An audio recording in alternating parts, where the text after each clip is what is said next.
سلام بچه‌ها، چطورین؟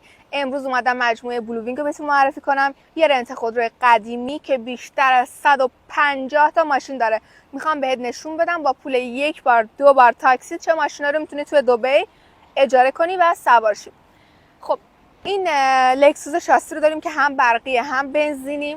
دوجا چالنجر رو داریم برای اونایی که اسپورت دوست دارین. اونایی که ماشینای اقتصادی اکونومی اصلا ارزون رو به صرفه میخوای، هیوندا پول یک بار تاکسیته. و همینطور بچه ها بی ام و فورد مستنگ رو داریم برای اونایی که اسپورت دوست دارین. و اینکه میخوام ماشین شاسی بلند رو بهتون نشون بدم. بنز شاسی خانوادگی رو داریم، بی ام و رو، و همینطور لند کروزو که توی شاسی ها هم خانوادگی تره و هم به صرفه تر. تو به من بگو چه ماشینی دوست داری، من تمام اطلاعات بلووینگ رو برات توی کپشن می نویسم.